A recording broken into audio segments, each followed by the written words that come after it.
All right, so what we'll do is I'll just start doing a fun little unit tier list. We're gonna call this tier list how much fun or how much I love it. We'll call this tier list how much I love it in set 14. We'll just like basically do all the units. And then we'll call it for the stream. All right, so Alistar, first unit. I think Alistar's pretty underwhelming. He just basically blocks damage. We've had a unit like this a lot, which is like a Mumu, reducing all incoming damage, and then just does damage and stuns them for a little bit. It's like kind of funny sometimes that Alistar gets like the clutch stun, but it's not like super big, so not that big of a fan. But Mundo, I mean, I do think that Gorilla, the Mundo reroll comp is actually pretty fun to play. And it's like cool to see Mundo gain a bunch of HP, become unkillable, swipe once and kill. So I actually do think that this is something that I actually do like. So I'm going to put it in A tier. One of the more fun one cost they've made in a while. Jax is so boring. Actually, I'll make this D tier. Like I'll just put this as F actually, because if it's below C, that means that like I really don't like it. Alistar can solo rounds. That's true, but that doesn't make him special. He's not the only one who can do that. Jax, mega boring. Gain shield, deal damage to adjacent enemies. Jax is actually a cool champion design-wise, and it just feels like, eh.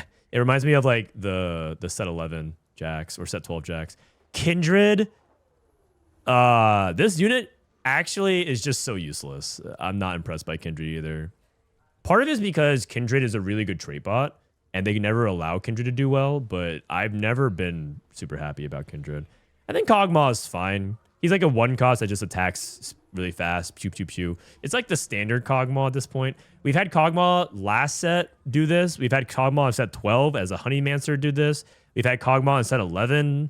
Kog'Maw in set 11 was actually pretty cool. He was like a mana spam caster as an Invoker, the Mythic Invoker Kog'Maw. But the past few sets, they've just played Kog'Maw as just like a reroll comp like this, and he just does his thing. Spell, thanks for the 15 months. I think he's okay.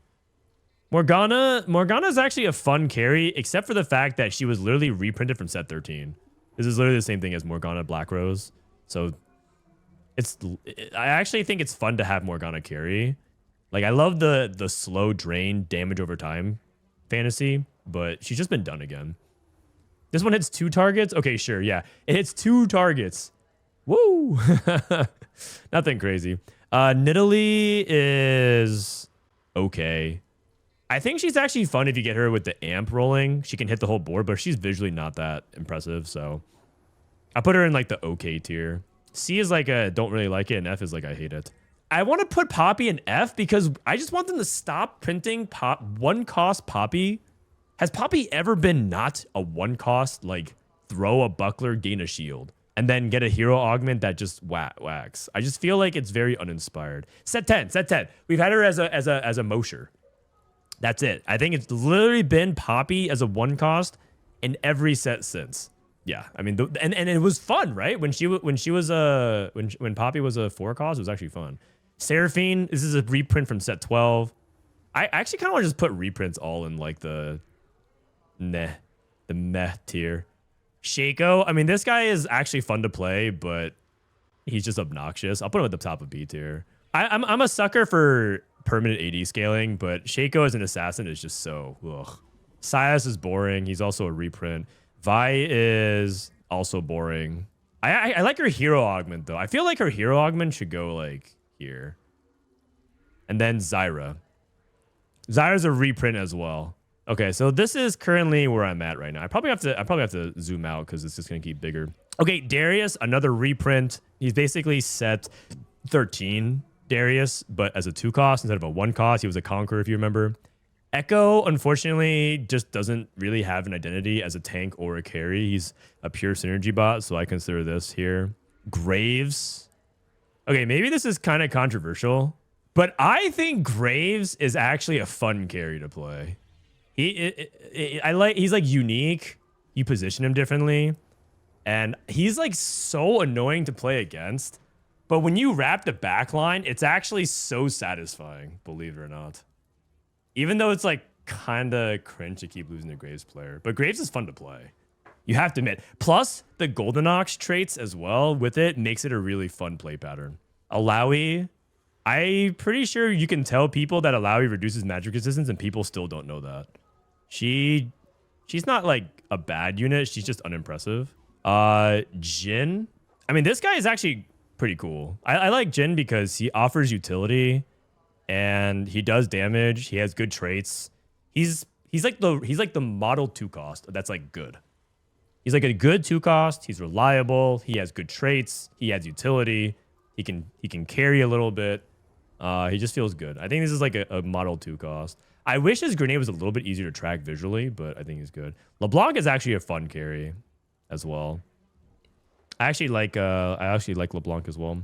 Neferi. I think Neferi is okay, except I think she is gated too much by like artifacts. She has like a bunch of potential, kind of like Graves, but I think Neferi is like way too situational. And I think that the play pattern is fun, but she hasn't really like landed well. And when when Neferi was good, she was like super oppressive. It hasn't exactly been great for her. Ross, I like the Ross hero augment, but Ross himself, I actually kind of expected a little bit more. He basically is another version of like Alistar. Alistar knocks a target up for 2 or stuns it for 2 seconds. He heals, like reduces damage and does damage. And that's kind of what Ross does. So Ross, unfortunately, I think it's because I think Kane's a cool champion, and I felt like it had potential, but not very good. Shyvana, first cast, every second for the rest of combat, heal. Kind of a unique version of it. She's all right. She's fine. Not particularly impressive, but I put her in B tier. Skarner. This guy was actually really complicated for a while, and I think people still don't really understand how he works. So I think for clarity, it's like a C, but I think playing him is actually pretty satisfying with Boombots. I think Boombots is fun. Twisted Fate. I actually like Twisted Fate. I think Twisted Fate generally is really fun champion to play. I like his Kingpin bonus. Actually, I think he's just like a fun 2 cost to carry. I like his Kingpin bonus. It feels, I think Rageblade carries are just fun to play. It's very satisfying. So overall, I think Twisted Fate was a highlight. Yeah, he was definitely too good for like a couple patches, but in general, I actually look forward to play Twisted Fate. Also, the card stuff is they captured his power fantasy really well too with the Kingpin bows and the random cards. I think they did a really good job. Also, when you land a yellow card, it's so good. When you land a yellow card to make an interest, it's just there's like the small satisfying moments when you're like 9 gold, Twisted Fate throws a yellow card and you make 10 gold and you're like, oh my god. Mwah, chef's kiss. Vayne. It's just Vayne attacking with silver bolts. It's pretty basic. Nothing too crazy. She's a Rageblade carry, but I think she's actually kind of on the more boring Rageblade carry side. And then she and then in terms of her impact on the game, she had one patch she was busted and then didn't do anything after that. Veigar. I actually think Veigar's okay. He's okay. I mean, like I like Veigar as like a carry in general when you can get him to super patch. He never really achieved like what Veigar felt like was really good, which is like if you get him early, you can snowball him and stack him. That's how they historically had Veigar. This set, he just feels like a generic reroll, but I do like playing Cyberboss, and I do think that when Veigar gets like the satisfying blast off, it's pretty good. Give him Manzine, looks cool. Yeah. I wish he wasn't so gated by Kabuko is the problem, but I do think that Veigar is pretty fun to play when you get him going. Braum. I think Braum's Kingpin bonus is so boring, but I don't mind Braum. I guess it's like, I'm not in love with Braum. I feel like Braum is cool, but I'm definitely like friend zoning him. He's not my guy. He's not my guy. There's a 3 cost in here who's my guy, but Braum is not him. Draven. Draven's axes. I think they did a good job with Draven's axes. This is basically kind of like what he did in set 1, I think. Where he like throws his axes. I think his traits are fun. And I do think that Draven in general is pretty troll at times, but overall, I really like how Draven plays. Hitting him at 3-star feels like really impactful, but feels like you have to earn it. I think that's good. Elise. Elise is like okay. She just does her pew pew, and it's like slow lasers, and it feels okay. It's not a bad version of Elise. I'll put her in B tier. Actually, I put Draven up here. I think Elise is okay. When she was first becoming meta, before they like super buffed her, she was actually kind of cool to like watch her do the laser stuff. And I do like that she's a little bit on the unique side of it, but she like I think probably because top of mind, she just was too oppressive for like 2 patches. But overall, I think she's all right. Especially if you get her at like to shred to 0, I think it's like pretty solid. So I think I don't dislike her. I think that she's like solid here in B. By the way, I'm not like putting anything in specific orders in the tier, like, because I'm putting it by 1 cost, 2 cost, 3 cost, just for organization.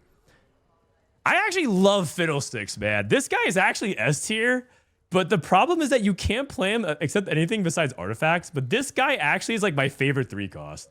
He's so fun to play, but he's just... how come they make every one of these like artifact gated? I guess not Twisted Fate's artifact, but Fiddlesticks is actually so fun to like do the tether and have him in the second row and build him as like a drain tank.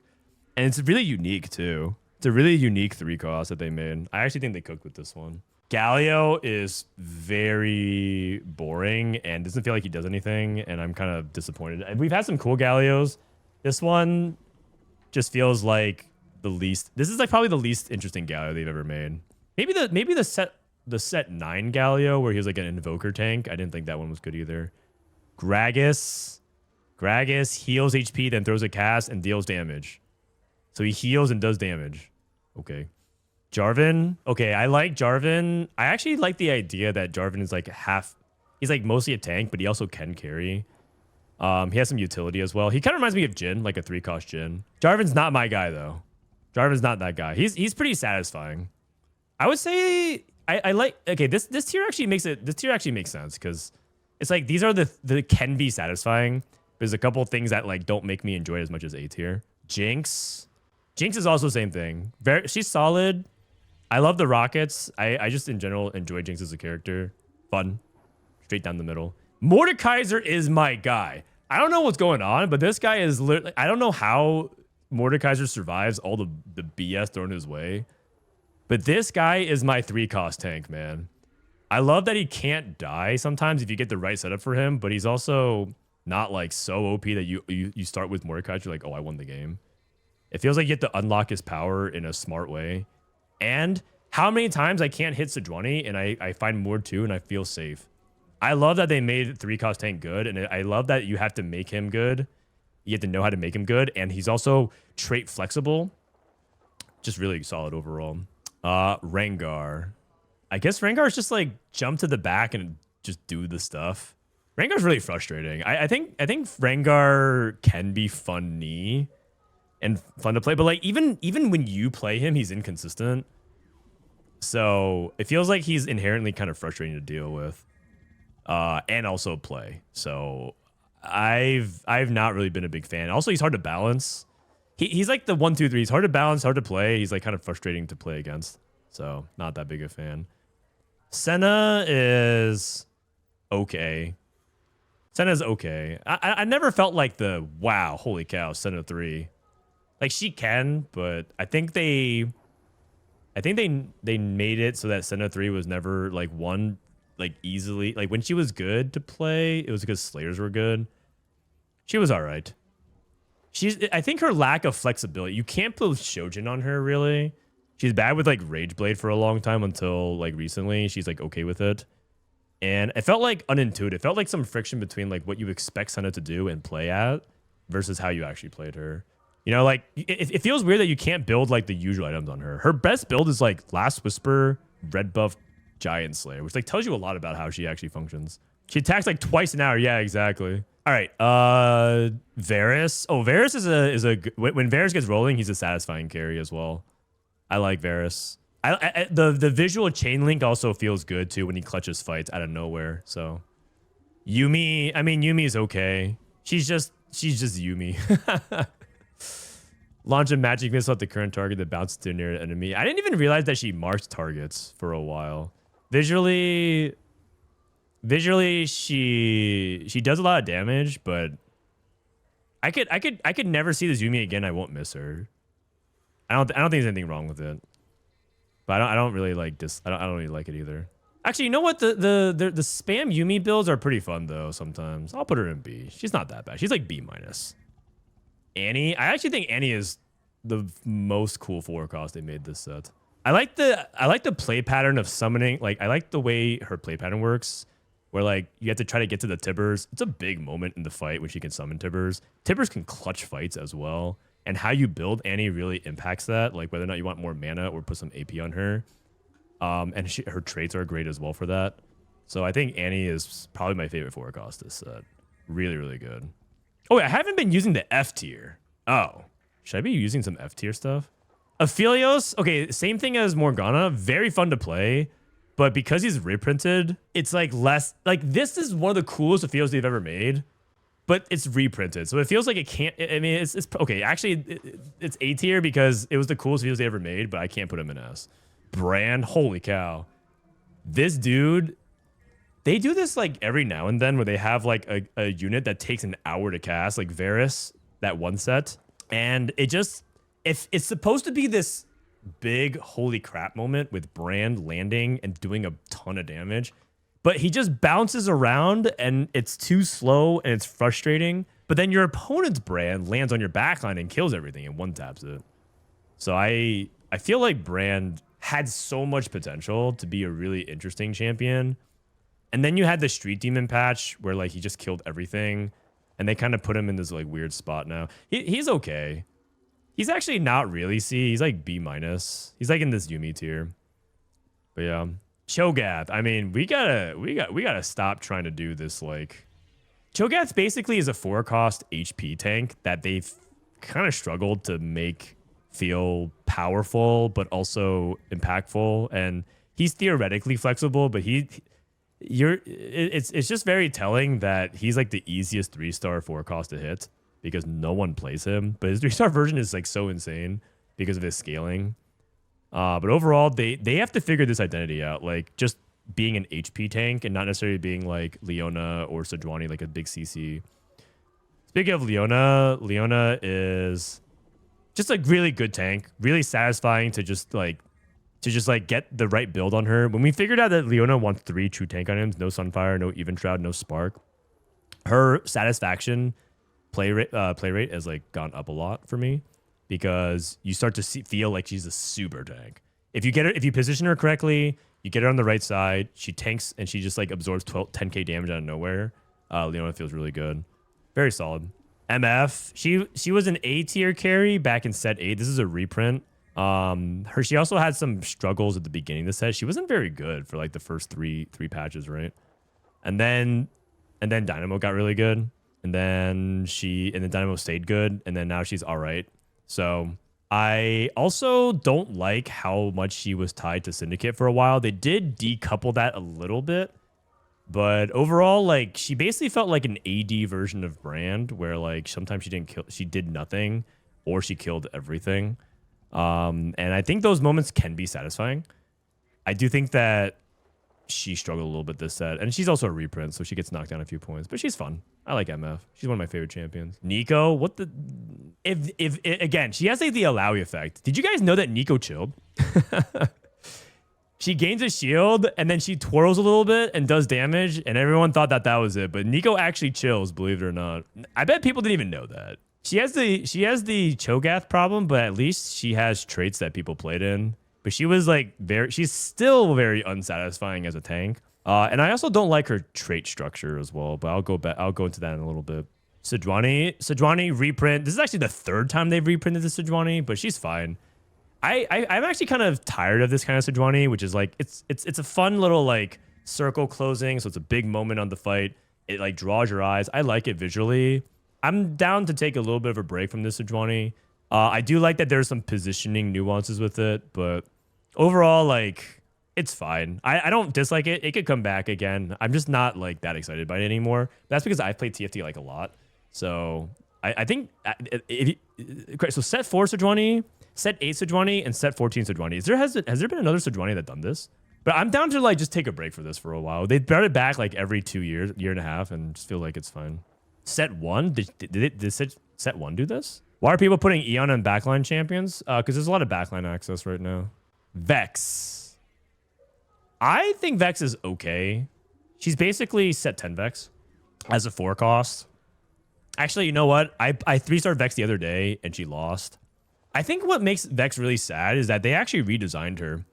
She was actually an assassin at the beginning of the set. She basically dove in, kind of like Zed, which I'm about to talk about in a little bit. And then you put like blue buff, Hodge, JG on her, and she would like AoE and assassinate the backline. And it was really cool, actually. She's like wove in and dove and stuff like that. So I was really just, I think I'm putting her in C simply because I understand why they made her the way she did. I think that it actually ended up being the right call. But I kind of want them to try the Vex thing again because I think they took the safe route. And I think that overall was that was sort of like the MO of this set. A lot of things felt like they took a safer route instead of like trying to take something and trying to make something work that might have been a little bit bolder. But hey, maybe it would have ruined the set if they kept Vex that way. But I kind of wanted to see a different thing instead of just like another backline carry that just stays in the back and just AoEs and you just like, well, you can put blue buff on Annie, Yumi, or Vex. You could put Shojin on Varus, or not Varus. You could put on Varus, Brand, and Ziggs, which we're about to talk about here. Xayah is actually really satisfying. I think actually Marksman Vanguard. Okay, believe it or not, I think Marksman Vanguard is actually fun to play because their carries are really satisfying. Also, I just might like Xayah as a 4-cost carry in general. She always feels like this big, like impactful moment. She's very satisfying when you can like clean up the backline 1, 2, 3. When you have enough damage, she just like feathers very precisely. It feels good.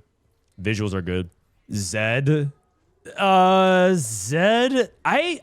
feel like Zed has the same problem as some other units, which is like he really likes to leave units alive, and then you hope that he can like finish them off. Except it doesn't really happen very often. He can be good if you like. I love watching like the faker moments of Zed. But there's so many times when Zed just like tickles the back line and then it just leaves you feeling like it makes you feel really frustrated by it. And then there's also the positioning element of Zed that feels like very annoying to deal with as well, both for yourself and the opponent. So in general, with like these assassins, I don't mind backline access. I'm just talking about like that's why they didn't make it feel rewarding to position against, and they didn't make it feel particularly interesting to position as well. As a Zed player, what do? I just like position here or here. Like you just basically ping pong between A3 and A5. Sometimes if you know they're trying to counter you, you can adjust. But like 90 to 95% of the time, you position the same exact way, hoping for the result. And just trying to catch people who are unsuspecting. It's just not actually as interesting as it could be. All right, Zeri. I actually think Zeri is really fun as well. Her echo actually slaps. She's like borderline S, actually. If I were to put someone at the top of A tier, it'd probably be Zeri, but I don't want S to be like too crowded. But I think Zeri is a really cool unit, and I would say that out of all the reprints that they've done for 4 costs, I don't mind if Zeri comes back. I think Annie doesn't have to come back, but I think Zeri is a really cool 4 cost. They did a really good job of that. S tier. I mean, I'm saying so many nice things about it. All right, she can go in S tier. You're right. If I glaze her up like that, I probably could do that. Okay, Ziggs. This guy goes in F tier because I don't think the cyber boss. Okay, one, his trait structure is like really weird. With like the strategist and cyber boss and how that actually worked. And we actually never really had like a strategist setup except for the very beginning of the set. So I don't really like the way the play pattern to get to Ziggs feels. And then there's the bug where Ziggs literally just doesn't kill any unit 1v1. He can't deal damage. And that is sort of emblematic of how it felt playing Ziggs. It just felt like bad to put items on him. And then also his spell shape. His spell shape is a plus sign. And I appreciate that they really tried. I think Ziggs is actually an example of something they tried really different and it didn't work. Remember how I said like Vex is a unit that I wish they took bigger risk on? They actually did take a bigger risk on someone like Ziggs. And he didn't work. And when he did work, he was really inconsistent because the spell shape was like the Bomberman plus sign. So maybe this is a good lesson learned in the opposite direction of what I just said, which is like trying something unique because Ziggs never really hit in that way, end up being really silly. And a lot of times Ziggs didn't do what you wanted to do, and that's fine. It's an auto battler that happens. But it felt like Ziggs was trolling more often than not. Really not a big fan of the spell shape. It would have been better if it was an X than a plus. I think that would have changed a lot. But maybe if I play a couple of games with that wouldn't have worked out either. Either way, I'm glad that they tried something. Okay, Aurora. Aurora is basically another take on Syndra and Thresh from the past, like 5 costs that pull from the from the bench. So not particularly innovative there. So it's like a mechanic we're familiar with.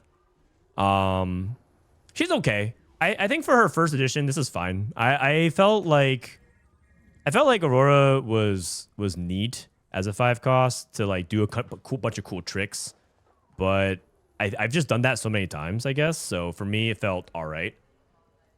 Also, there was also like some bugs around Aurora that were not so cool. There's like a bug. My favorite bug, but like it wasn't my favorite, was that Aurora 3 could hit enemy boards on that you weren't playing against.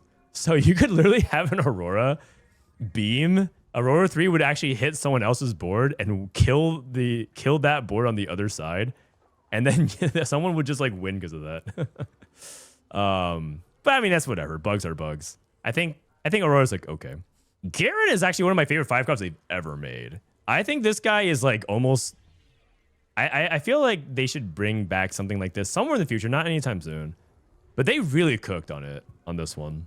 It's like risk and reward. You have to adapt to what happens. Garen can also be itemized a little bit defensively. Offensively, you can carry him. I just literally played a game where I was like playing Warpath, and I had to figure it out. I took Prismatic Pipeline, which is not a good idea. And then I had to take like I had to put Marksman Emblem on Garen and really figure it out. And then he ended up being my primary carry. Like he ended up like doing a huge amount of AoE, and that was like a really cool moment. He also theoretically gives you a chance to win no matter what. Like you can just like, oh, I can stall out for Garen in pretty unique ways that I don't think they've ever done. So really, really well done. Really well done. Probably my favorite 5 cost this set. Kabuko is cool just because, I mean, look at how many lines of text this guy has. This guy is an entire saga card from Magic the Gathering. He has like a phase 1 and a phase 2. Like, this is, they tried so hard to make Kabuko this like interesting, like complicated, cool, rewarding champion. And they got like 60% of the way there, I think. What's actually kind of sad is if you ask somebody what best in slot Kabuko is, I'm pretty sure most players would get it wrong. They would probably say something like Warmog, Spark, Crown Guard, but in reality, Kabuko's supposed to be like an AP fighter. He's actually supposed to be like the AP counterpart to Garen and Renekton. But yeah, what ends up happening is that Kabuko, yeah, okay, people are saying it. They beat me to the punchline. What ended up happening being Kabuko Biz is Thieves Gloves. So because you just give him like whatever. But he was supposed to be this champion, and now he's like a mix between Sejuani and Zach or something. Like, yeah, so he's okay. I do appreciate how much tender love and care they put into him. They put a lot of TLC in the Kabuko. Also, he's like our champion, right? Like he's a TFT champion. It's like a unique thing to us, so it feels nice to see them do something cool for TFT. His visuals are also awesome as well. Renekton's cool. I actually think Renekton is a really cool 5 cost.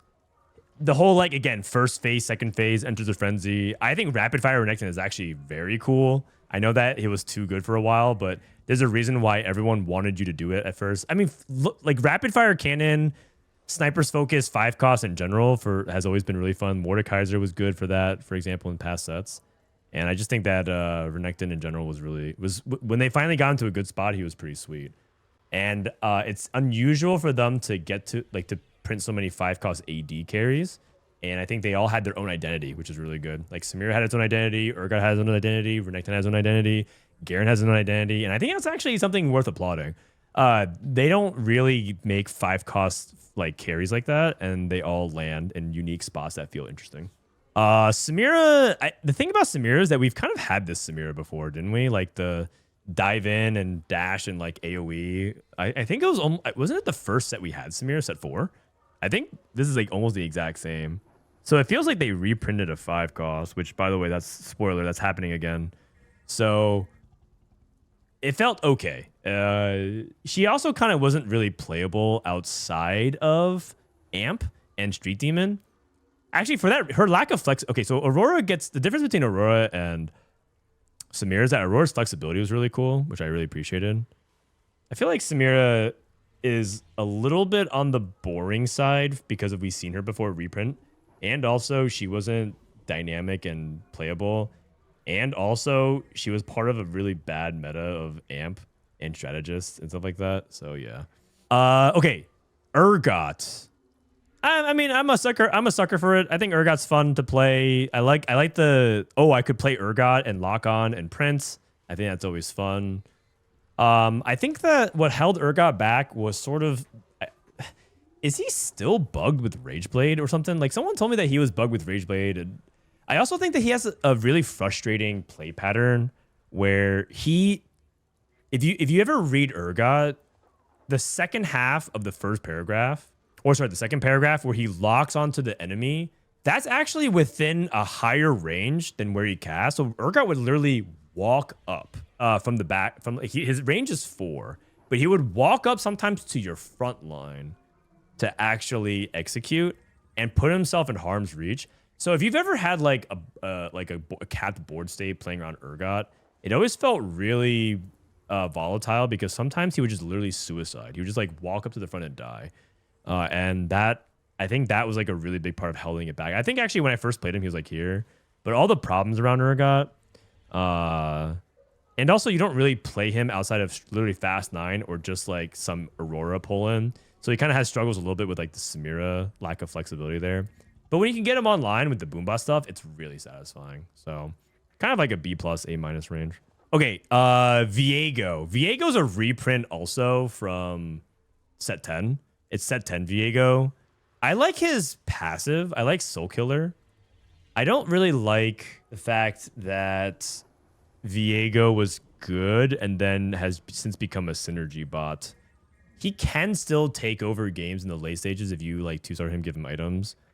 But it felt like part of why it just feels like Viego never really had his time to truly shine outside of just like that one patch where you played like Street Demons into Viego Kabugo cap. He never really got his moment, and he never really developed like even the one-shot fantasy. Like theoretically you can have him, it basically felt like Brand but melee. Like he would jump in and then cast and you would hope that you kill everything, and if not you like died. So nothing particularly super amazing, and he's a reprint, so but he's fun if you can get him going. Sorry I said he was broken. Yeah, but like that was like only for one patch and they nerfed him. And they actually buffed him specifically to get to that point. Zach is actually another cool 5 cost. I don't like him as much as Garen, but I think the blob mechanic on the shops is awesome. I like the mini game of it. I like that Zach is trait flexible. He's basically a threat. And he's actually an example of a reprint that they brought and innovated upon in a really good way. He's way too good. I think if there's anything that like would put Zach lower is because he's sort of like the way most games end at higher level. Like Zach 2 with blobs is extremely oppressive to deal with, especially if you hit it early. But I think that the way you play Zach, the moment you hit an early Zach, the blobs, the roll down, the chaos of it, the greed, right? Like, oh my God, do I like roll with Zach in, even though I have a hard turn to do? All that kind of stuff is really good. And he also can carry, which is great. This Zach actually literally might be the GOAT 5 cost in terms of like his performance and his scalability. You can beat 3-star 4 costs with the blobs. Yes, exactly. Like I really appreciate Zach as a 5 cost. Okay, anything else? Golem, Void Spawn, Turret. Nah, these are all the units. Let's do traits real quick. I'm not going to do augments. I'll do traits, and I think that would be the end of this. Maybe we can do some other review later on, but traits. Amp. Oh, man. Okay, Amp actually has a lot of potential. I actually think, I actually think Amp as a trait is actually good. It's because they're trying to give it a different type of resource lever in the game. It was obviously way too good because of how much it was tied to the 5 unique amp units and because people played it in a degen way. But if you can zoom out, amp itself is really interesting because it makes everything interact in a very different way that unlocks through the trait. Your trait is your scaling, not like AP. I mean, AP is. It just gives a different lever. So I actually really like what they're trying to do. I think if Amp were to come back, I don't want it to make it feel like the 5 cost amp makes it feel like such a big spike that that's all you're playing for. But I do think that amp itself is really sweet. Really cool resource system. It makes them think that they're out there. They're thinking outside the box.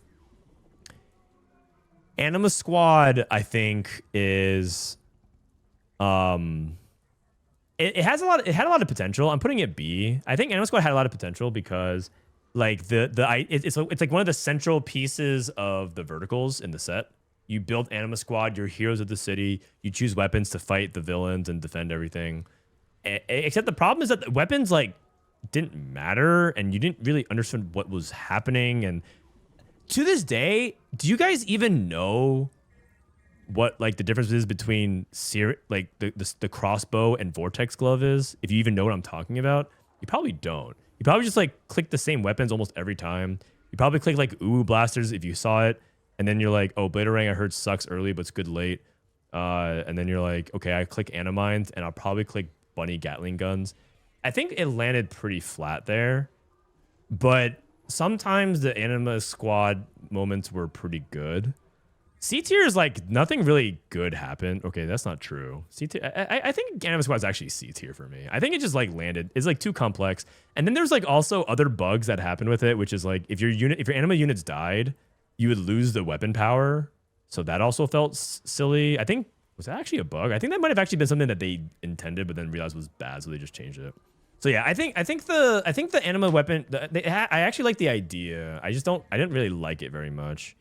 It ended up being kind of a boring trait for me, even though it could have been cool. I wish you could like build the weapon more meaningfully.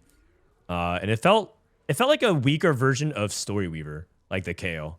And that Kale also, by the way, felt like it had some potential that was like left on the table. If you guys remember Storyweaver Kale, where you would like put it in, you would choose like the weapon for the Kale, like what she would deal. Like would she deal AoE or would she heal the team, things like that. That Kale was goated. So a quick aside was that Kale originally was like admin. You would play that Storyweaver and it would give you different choices every game. It wasn't the same 3 choices.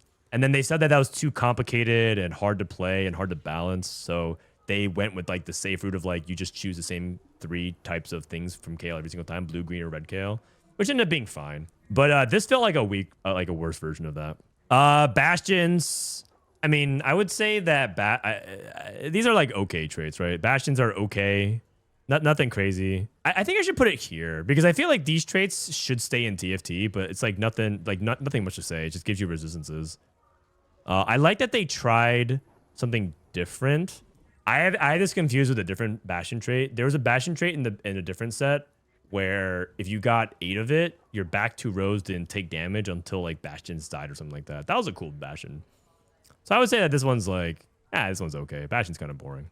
Boombot. I love Boombot. I think this was actually really cool. Once I started understanding of it, I think what keeps it from S tier was 1, it was kind of hard to understand, and 2, it was really bad for a while. Or like the trait was bad, but the trait was good, but the units were bad. And so it was a little bit of like onboarding process, but I think Boombot's pretty sweet.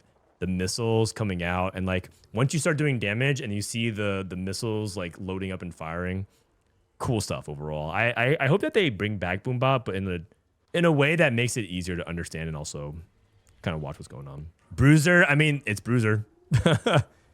Play unit, get HP. Cyberboss. Cyberboss is like interesting in theory, but it ends up being kind of like a worse Dragon Mancer, like worse Kingpin. It feels like Syndicate, but less cool. Cypher. I don't like this Cypher. I don't like this cash out mechanic. I think that it has some of the worst parts of Fortune where you don't have to win at all. I actually like trying to win to cash out. Because I think that's like an important element of risk and reward. Cypher, you can just get it for free. So you can just literally not play the game, just hit the Cypher. And the only thing you can do about it is hope that you outgrief it, which I don't like. So I think it has the worst parts of Fortune. And also, I think it's not as interesting as like Underground or Chem Baron because of like you're not really playing for the breakpoints and the intel is a little bit confusing. So I don't think it's like F tier. I just think it's like I don't like love it very much. Divinicore. I mean, I like Divinicore verticals in general. Like, I like the guild stuff. We've played it 3 times. This wasn't particularly special. It was just like gain stats. It's okay. It does feel good for flexibility. So I think Divinicore is just like always feels good to play. I think it's kind of a shame that some Divinicore units are so. I think like Ross and Gragas are so contested. It makes you hitting the hero augments. That's like one thing about Divinicore that felt like a little bit sad because it felt so flexible that sometimes it like wrecks you. But other than that, there's no real complaints. This is a solid trait. All right, Dynamo. Dynamo gives you mana. Pretty basic trait. It's like Invokers, but it's way better and just like a pretty solid trait overall. Nothing too crazy about it. I mean, it just gives you mana. It's simple. There's nothing wrong with simple traits that are easy to understand that are impactful. I like splashing 2 Dynamo. That's like very satisfying to feel like, oh, I get my whole team mana, which is good. But it kind of has the problem of like, well, it's so good that everyone wants to play it type of thing. So it's definitely one of those things where I think the Dynamo trait was a little bit too powerful. But I think overall it's like fine. It just gives you mana. Executioners. I mean, it's a crit. It's a crit trait. It's gonna exist. It's gonna come back. Every single set we've had a crit trait. It actually hasn't really been a thing in quite some patches now. So I think it landed a little flat, but I don't mind. I personally have not been super big fans of crit traits. I think partially just because of where Rengar and Varus is positioned, but I'm okay with Executioner sucking. In general, I'm not like F tier is like I don't want them to come back at all. They can bring back Executioners. Exotech is actually one of my favorite traits of the set. I was skeptical about Exotech items being different for each player. Having played it, I think it's fantastic, and I wish Academy did the same thing because it gives you a different angle into Exotech instead of everyone feeling like they have to play Zeri because they have like, okay, well, this is the Exotech game. Everyone knows that this is the best Exotech setup, so everyone just like forces it. So I actually really like it, and also Exotech ended up being very flexible all throughout the set. There were moments where you play 3, 5, and 7. Right now in this current patch, it's like pretty much never 5. But I think Exotech in general has had a lot of good moments in this set, personally. And I like having more items to play. I think they're fun. I like the bouncing of it. It feels nice to have value off your components. It makes you reevaluate a bunch of item augments. Overall, like I'm a fan of this type of thing. I like playing with more items and more options and feeling like Exotech can like really anchor stuff. God of the Net, I've already told you about this. God of the Net is Garen's trait. This. Golden Ox is also really good too. I think Golden Ox is probably one of the most fun snowball traits they've ever made. Like if you compare it to Conquer and Sugarcraft and Lagoon, I think it's like basically as fun as Lagoon, but it like innovates in its own different way. And it's like one of those things where I feel like losing the Golden Ox isn't even like that bad, if that makes sense. It almost feels like they've earned it because you know that not Graves, but like Golden Ox, right? Golden Ox. It feels like you know that they played a solid game all throughout in order to get to the spot where it can't lose. It is a little bit oppressive at the very top end, but that's only because it's in the hands of good players or super high rolls.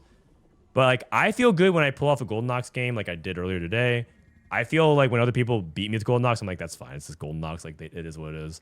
Like they could have easily gone 8. They incurred a ton of risk for it.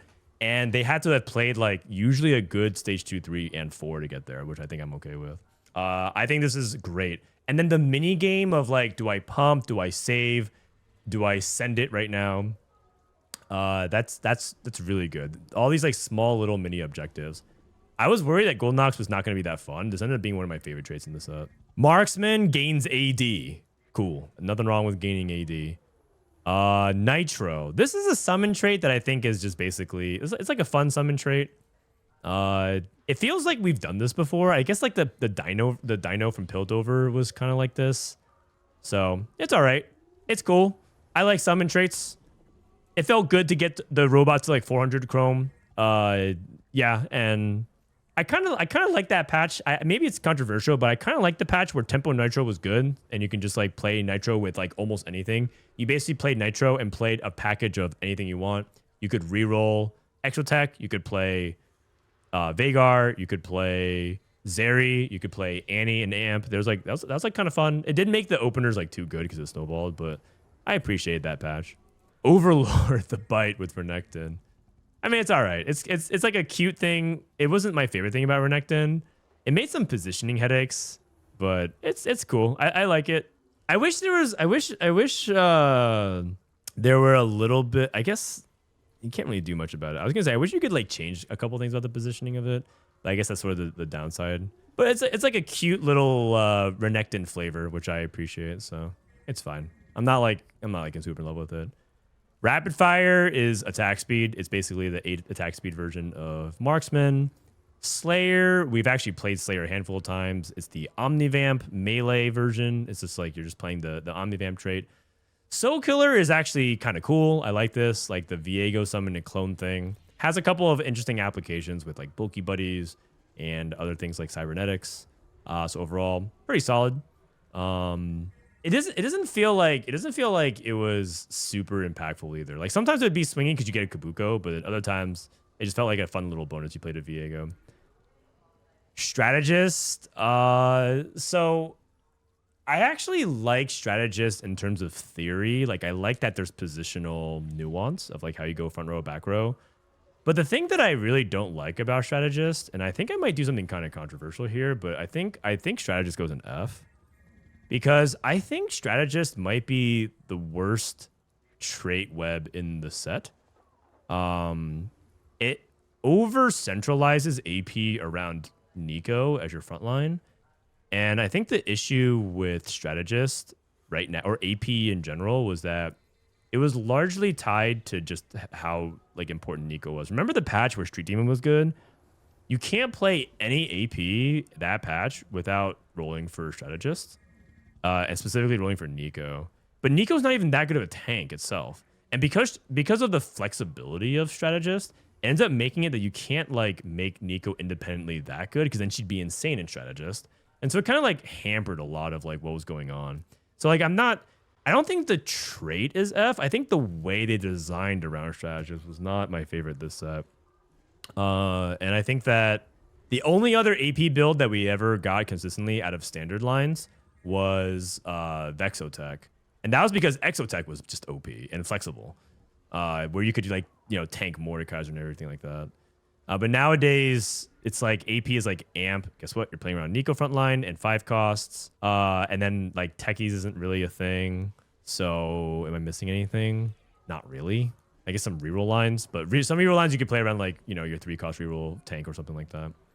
Street Demon is a KDA reprint. I liked KDA. I think that it is a great learning tool. I like the visuals of it. I was actually kind of like, Street Demons was one of the first traits I saw in the Set 14 preview, and I was like, oh, they're bringing back KDA. It feels like low effort to me.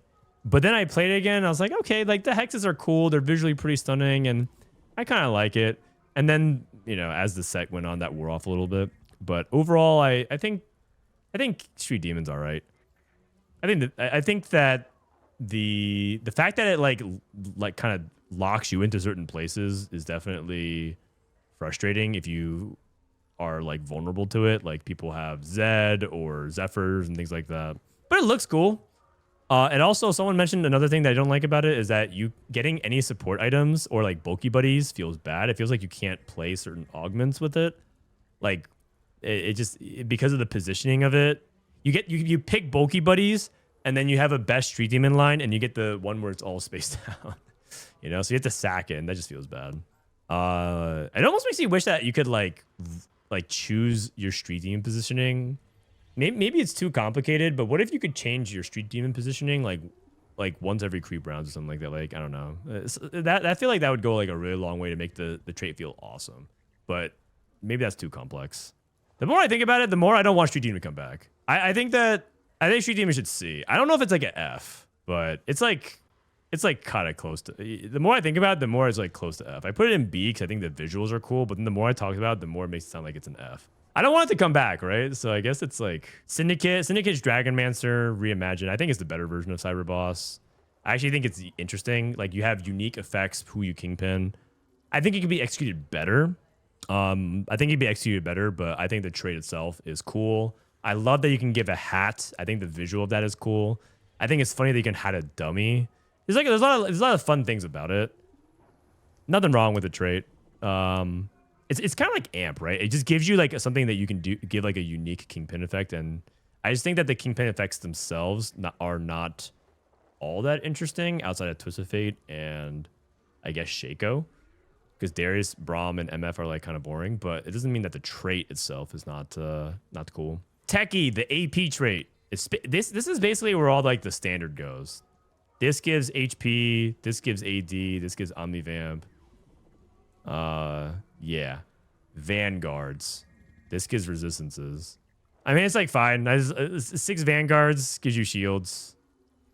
And then Virus. I mean, it's basically the same thing as Zach. Okay. That's it. That's my tier list. What do you guys think? My set 14 units. Anything that I agree or disagree, that you guys agree or disagree, or like doesn't make sense?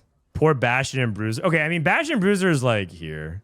Okay, Bruiser's like so boring though. Like at least the Bastion emblem. Actually, you know what? I guess I didn't think about like the emblems. Bastion emblem and Bruiser emblem did change things up a little. You know what? I'll move up Bruiser. I feel like I have too many of these traits here. I didn't actually really enjoy Techie or Techies that much this set. I'll move Techies down. Never found its identity. Anima's at least B. I think Anima had potential to be like here in A or even S tier if they actually made it really interesting, but I think it ended up falling flat. And right now, you don't really choose many differences between anima weapons.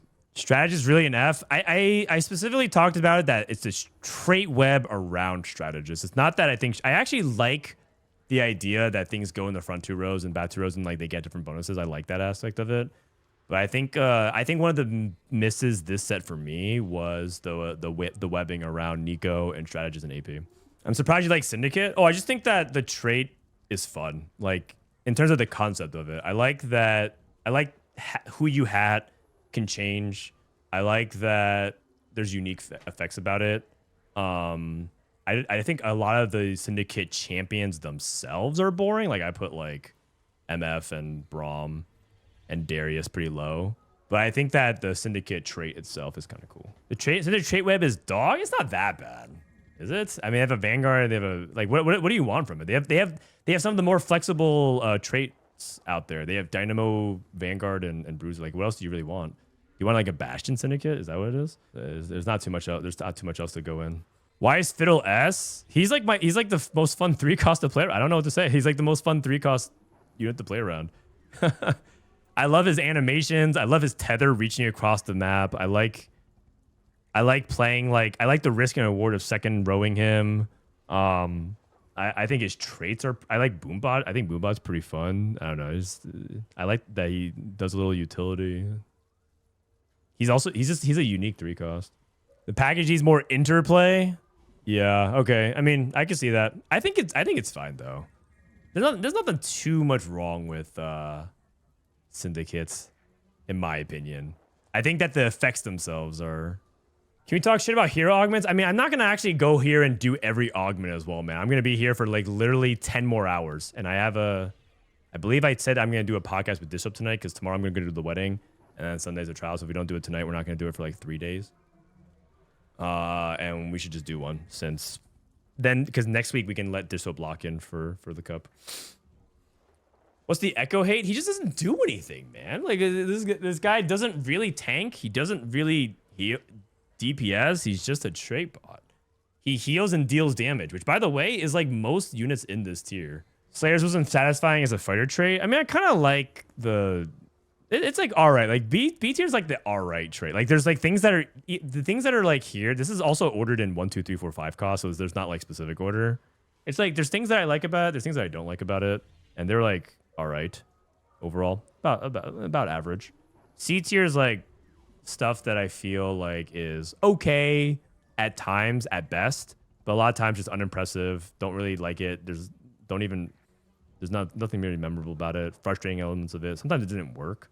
Echo is definitely F. Oh, come on, man. He's just boring and not really lacking identity, but that's fine. All right. I guess that's it. So the only other thing I'm gonna do about set 14 is I'm gonna do like a actual like I'm like a sit down and what my honest thoughts about it.